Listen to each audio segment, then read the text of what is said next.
The Armenian Genocide, a topic that is quite frustrating to talk about as a Turk. Not because governments or people disagree with major facts, but because everything even remotely pro-Turkish is instantly being denied. And spoiler alert, pro-Turkish does not mean no Armenians died. Regardless, I would like to talk about this topic and present the Turkish view and explain why the Turkish view existed in the first place. I divided the topic in two parts. In the first part I will talk about the historic background in regards to why the Turkish view exists. In the second part I will give my personal opinion about this topic, since I think it's equally important so people understand what exactly my personal motives are. Before I start, I would like to mention some facts that are not disputed in the first place. First, innocent Armenians did die. There is no doubt about it, and this is neither denied nor doubted by the Turkish side. Secondly, a large amount of Armenians did indeed die, at least by the hundred thousands, but it is simply unclear how many. There is no evidence that would definitely tell us how many died in the end. Third, the deportation itself is a fact. This is not denied by any side, and the intention of this deportation is being questioned. The large number of Armenians died during this deportation due to lack of protection from locals, deserters, and possibly even Ottoman soldiers, and the lack of supplies in general. Fourth, researching about the late Ottoman period is extremely difficult to the point that this is not a topic researched by thousands of different experts or maybe a few hundreds at best.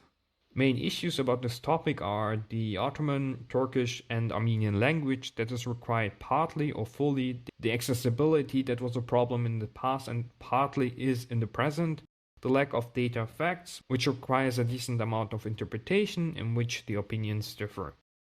Fifth, contrary to common accusation, the Armenian genocide is not a topic that is not talked about in Turkey. Regardless of the famous paragraph 031, people love to use to act like criticism is not allowed at all. There is obviously more to this topic, but this is the frame of it. The main dispute Turkey and Armenia have is about whether the Ottoman government intended to kill the Armenians or not.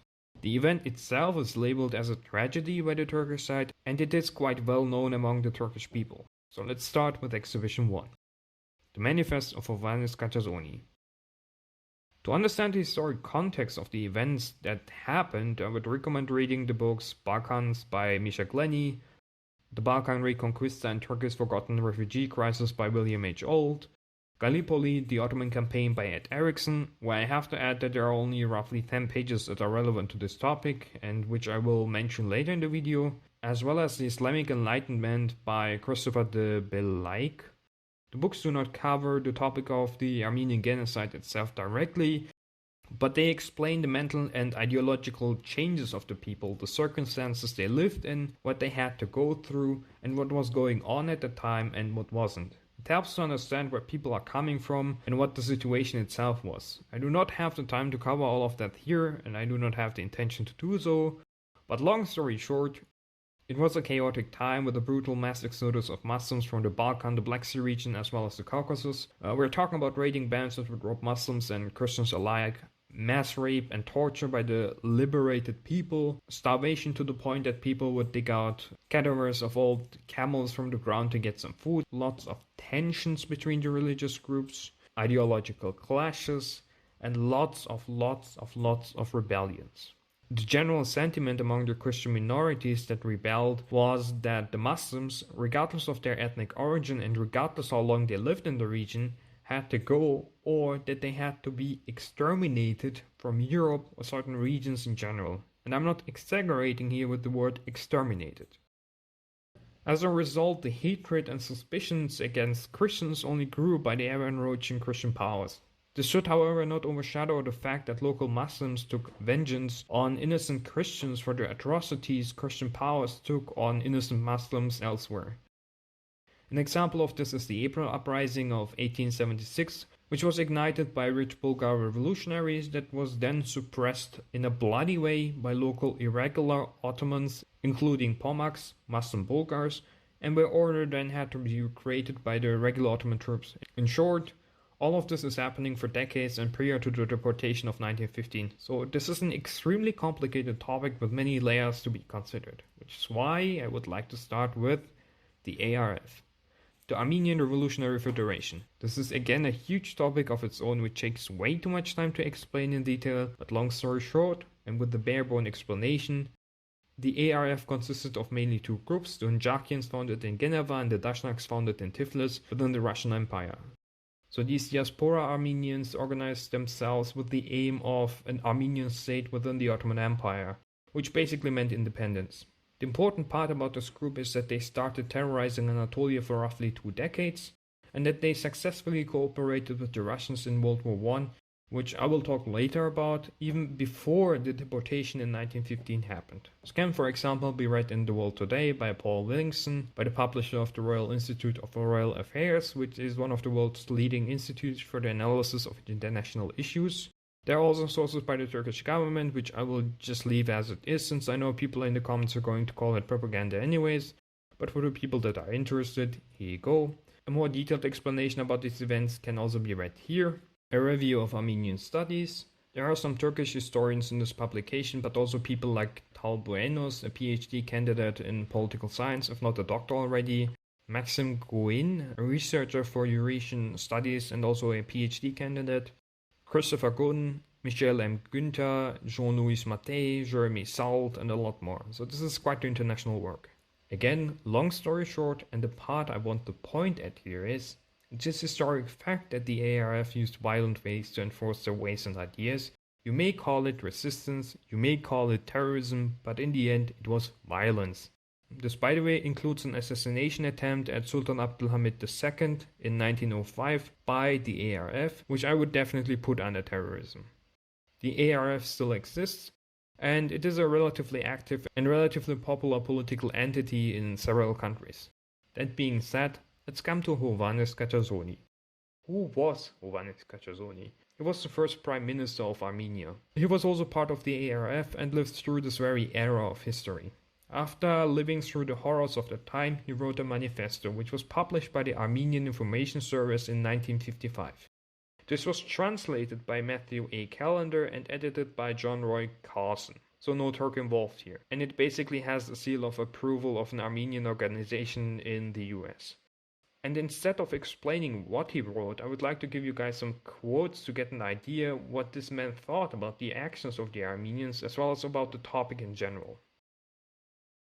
In the fall of 1914, Armenian volunteer bands organized themselves and fought against the Turks because they could not refrain themselves from organizing and refrain themselves from fighting. If the formation of bands was wrong, the root of that error must be thought much further and more deeply. We had created a dense atmosphere of illusion in our minds. We had implanted our own desires into the minds of others. We had lost our sense of reality and were carried away with our dreams. The second half of 1915 and the entire year of 1916 were periods of hopelessness, desperation, and mourning for us. The refugees, all those who had survived the Holocaust, were filling Russian provinces by tens and hundreds of thousands. They were famished, naked, sick, horrified, and desperate floods of humanity flooding our villages and cities. They had come to a country which was itself ruined and famished. They piled upon each other before our own eyes, on our threshold dying of famine and sickness. By an extraordinary mental aberration, we, a political party, were forgetting that our cause was an incidental and trivial phase for the Russians, so trivial that if necessary, they would trample on our corpses without a moment's hesitation. We ought to have used peaceful language with the Turks whether we succeeded or not, and we did not do it. We did not do it for the simple reason that we had no information about the real strength of the Turks and relied on ours. This was the fundamental error. We were not afraid of war because we thought we would win. The government and the Ministry of War did not know their own army. The Armenian Revolutionary Federation has nothing to do anymore. New conditions of existence present new demands and we are unfit to respond. We must therefore leave the field to others, abler than ourselves. Turkish Armenia does not exist anymore. Half of the Armenian people have been massacred, others are dispersed in the four corners of the world. The other half is homeless and bleeding, in need of long rest and recuperation. Additional to Hovhannes Khachazoni, there are also some quotes from Leon Z. Somalian, who was one of the survivors of the deportation, which I want to share here as well. Wasn't all of this revolutionary foolishness that caused the massacre? I ate an apple and one of the soldiers picked up the core I threw away and swallowed it greedily. Oh my god, our soldiers were hungry. It was practically a hopeless struggle from the very beginning, but I thought with the right leadership we could have kept Kars either by successful resistance or through the intervention of Soviet Russia, which professed friendship for our people. All we had to do was to adopt a pro-Soviet policy. Politically, we were a naive and inexperienced nation.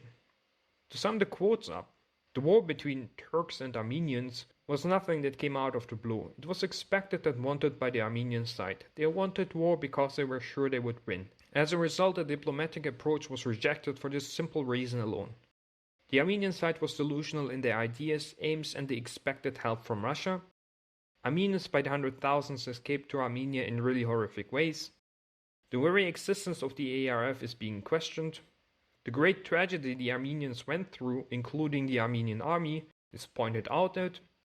The fault of this entire mess, the people that are responsible in opening this box of Pandora are being pointed at the Armenian side by Armenians.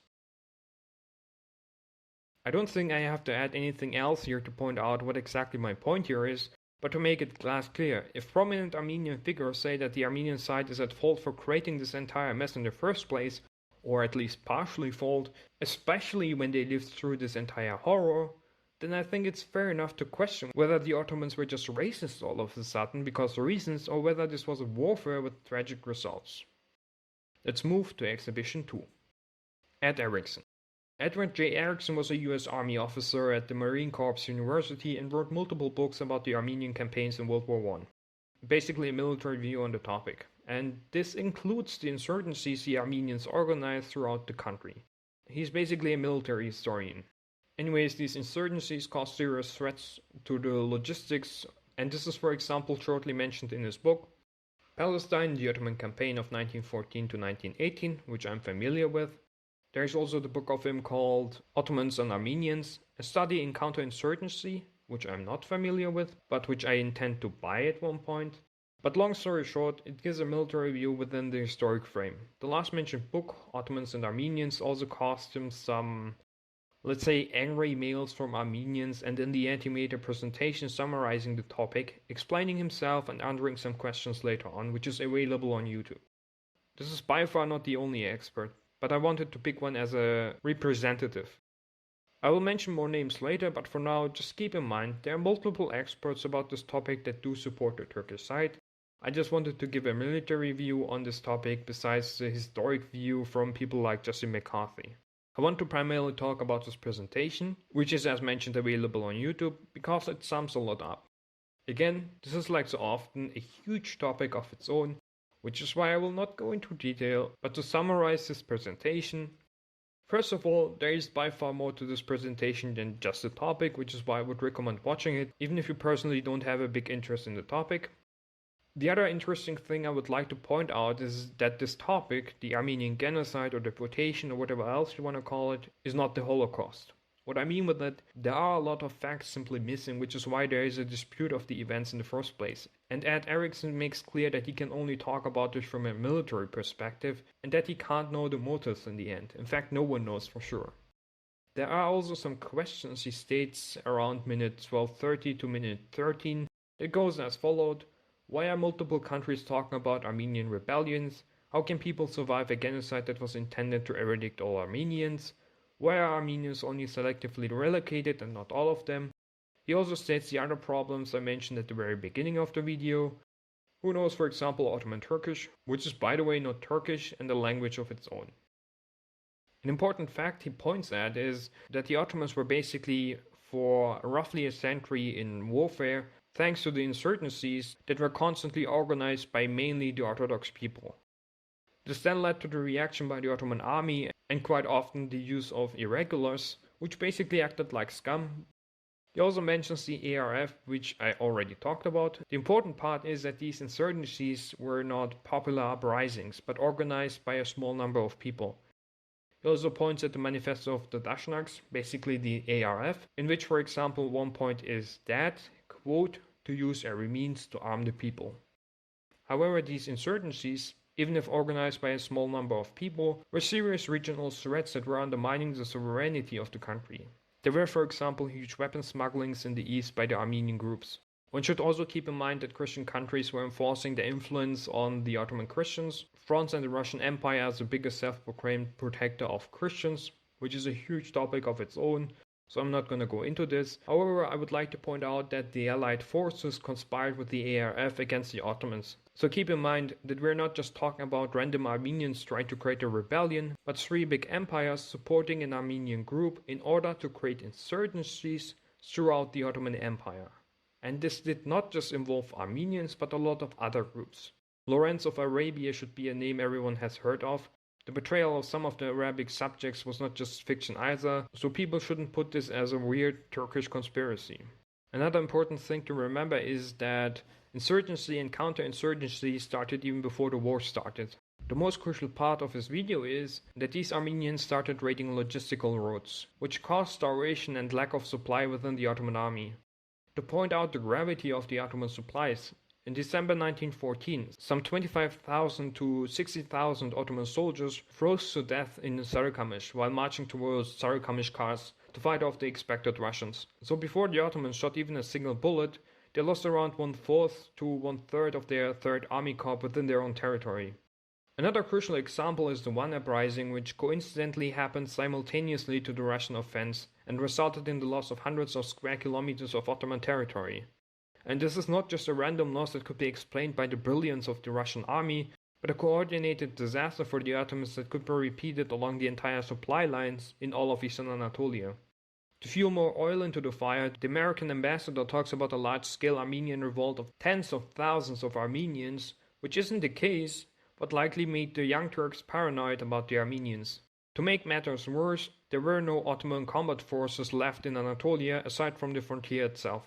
It's also important to note that hundreds of thousands of Armenians in western Anatolia were left untouched. 350 to 400,000 Armenians are in fact still in Anatolia in 1917, years after the genocide people talk about. Worth to mention is that these Armenians were mostly Protestant or Catholic, but in the end Armenians. However, it's also important to note that the Armenians that were in fact being deported had also gone through torture, raids, rape, brutalization and attacks by local bands, deserters, and possibly and likely Ottoman soldiers. The rest of the video is not necessarily topic related, but still quite relevant. What people generally ignore is the fact that deportations were quite common and nothing unusual. Ederiksen mentions quite a number of examples here, with magnitudes of hundred thousands of people, and coincidentally none of them are remembered as genocides or ethnic cleansings. The reality is that deportations were used as counterinsurgency tactics, and to show how little people had to do for the West to react in the same manner, during World War II the US deported over 100,000 Americans with Japanese origins into camps in order to avoid insurgencies. The last thing I would like to point at is the FAQ at the end of the video, where some Armenians ask Ederiksen some questions, and the questions themselves are quite interesting, but what is more interesting is the fact that these people rely on their family stories rather than facts. A lady there says that her family is from Hapur and that her family didn't have any weapons. And Ederiksen points to the fact that Hapur was a hotspot for the ARF where thousands of weapons were actually collected from. So there's a huge emotional and personal layer to this topic people base their opinion on. Eriksen's explanation goes hand in hand with the manifesto of Vanessa Cacciazoni, which further underlines his explanation as the likely truth. And before people start slandering him for his explanation, I just want to mention that he was primarily influenced by Armenian scholars in regards to his judgment of the insurgencies organized by the ARF.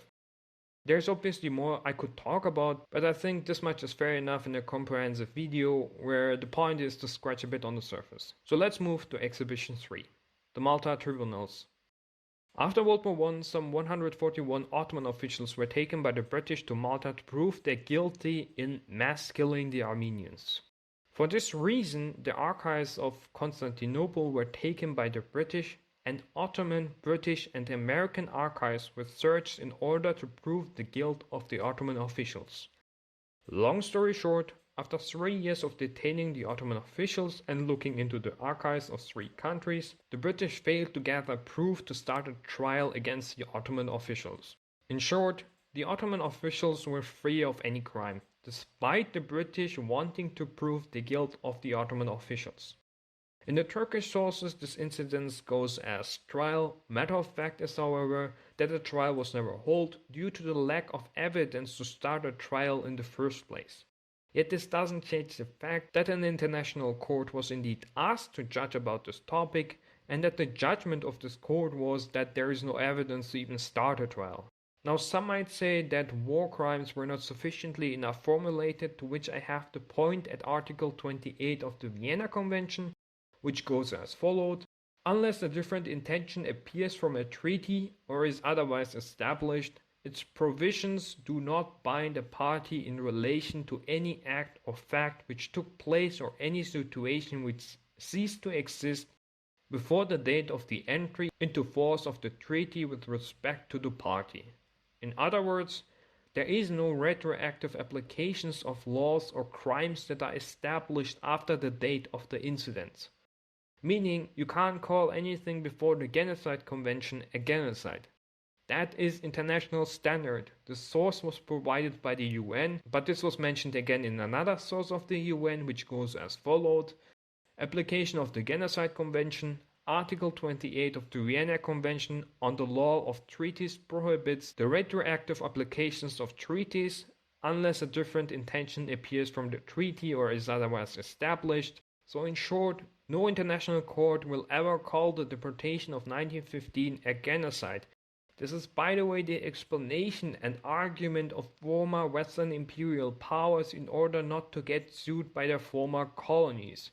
India can't sue Britain for a genocide in regards to the Bengal famine for this very reason, and Germany used this very explanation in order to avoid calling the mass murdering of the Hereros and Namba in Namibia as a genocide, and they denied any reparation up until a few years ago. Not because they suddenly got enlightened, but because there was media pressure about the hypocrisy of Germany demanding Turkey to see the deportation as a genocide, while they themselves denied that mass murdering black people in Namibia for diamonds was a genocide. So they did this due to media pressure and not because they thought international law should apply differently. I also find it quite hypocritical that people demand nations to follow international law, but when it comes to Turkey, Turkey should just shut the F up and ignore international law. I also find it quite hypocritical how Europeans can't call out the atrocities of, for example, King Leopold II, or the dozens of genocides and ethnic cleansings of Russia, but that they suddenly feel like acting like humanists in case of Turkey. The point here is, legally you can't accuse Turkey of a genocide. Period. There was already a court decision that deemed it false. To begin with, Turkey didn't even exist back then, and Greece and Bulgaria are as much of a successor state of the Ottoman Empire as Turkey. So let's move to Exhibition 4. The refusal of Armenia to solve this dispute. Now, this is not an argument per se for whether the events of 1915 were a genocide or a deportation, but I believe that this is still relevant. The Turkish PM wrote a letter to Armenia back in 2004-2005, offering Armenia to have a joint genocide study to resolve this issue once for all. Armenia rejected. The entire dispute would have been solved at this very moment if Armenia wanted to solve this dispute in a fair manner. Instead, you see Armenian lobbyism going from country to country in order to create pressure on Turkey by more countries recognizing this event as a genocide. That's not how you should solve serious disputes, this is not how you do justice to the dead, and this is definitely not the way you should treat your neighbor. That's all I want to add here. By the way, the Armenian genocide is not an internationally recognized event. Up until 1996 there were two countries, that recognized this event as a genocide, namely Cyprus and Russia. Coincidentally, these two countries didn't have a good history with Turkey either. Up until then, no country has the urge to call the events of 1915 a genocide, neither directly after 1915, nor after the Genocide Convention. And the countries that did recognize it as a genocide did not do so by a comprehensive research done by their experts, but by the decision of the parliament. Imagine the legislative of your country deeming your grandfather a criminal. That's balance of power for you that developed for centuries in Europe. A simple emotional connection throws the entire system off. Let's move to Exhibition 5. More names, more facts. At this part of the video I just want to mention some names and facts which I didn't see quite fitting at other parts of the video. This by no means contains all the facts or names related to the pro-Turkish view, it is just more content for people to research on. Random fact number 1. There is a private letter by the Ottoman government to the government of Erzurum instructing him to fully secure the Armenians from attacks by the locals and to use force against the locals if necessary. Random fact number 2. Armenians did participate in the Ottoman army even after 1915. They were in general in the unarmed labor battalions responsible for the construction of infrastructure. Random fact number 3. It is entirely unclear how many Armenians died. According to Ottoman demographic calculations in 1914, there were roughly 1.2 million Armenians within the empire in Istanbul and Anatolia combined. Ederiksen speaks about roughly 300,000 dying, Justin McCarthy speaks about a few hundred thousands, Hovhannes Kachazoni speaks about half of them dying. Matter of fact is that 100,000 escaped to Armenia, 100,000 left the country to all corners of the world, so it's anyone's guess how many died in the end. Yet it sounds illogical to claim that more Armenians died than there were actually Armenians living at that time, or to claim that all of them or nearly all of them died, which is simply false. Random fact number 4. Talat Pasha, one of the leaders of the Turkish triumvirate, ordered the execution of 1,634 soldiers, governors, and so on that committed crimes during the deportation. Talat Pasha was also responsible for ordering the safe deportation of the Armenians. However, he is on the Armenian side more known to be an Armenian slayer. Justin McCarthy, Bruce Wayne, Bernard Lewis, Edward J. Ederiksen, Norman Stone, and many more experts. These are all names from known universities and experts from various fields, are all supporting the pro-Turkish view.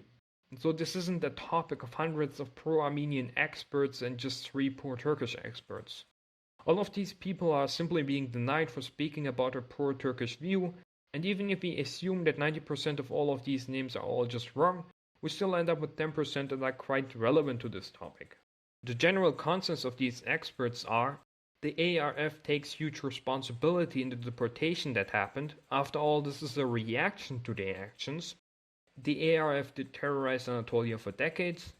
There was no campaign of hatred towards the Armenians. 100,000s of innocent Armenians did suffer, and in the end even die. It's simply unclear whether the Young Turks had the intention to kill all the Armenians in eastern Anatolia or not. You could make an educated guess, but that's about it. The Turkish explanation is as legitimate as the Armenian view, so it makes quite little sense to speak about a denial here because there are no facts to deny in the first place, but interpretations, and considering how dozens of experts can reach the same or similar conclusions, I don't see a reason to act emotional here. This is really not a topic to fight over. Either way, this was part 1 of the video, and in part 2 I will explain my personal view about this topic, and before people judge about this video in the comments, I think it's quite relevant to watch part 2 as well in order to hear and understand my personal view about it and to understand where I'm coming from with all of this and what my judgment in the end is. Because, spoiler alert, I don't claim that the Turkish side is the only possible explanation and that the Armenians are all wrong.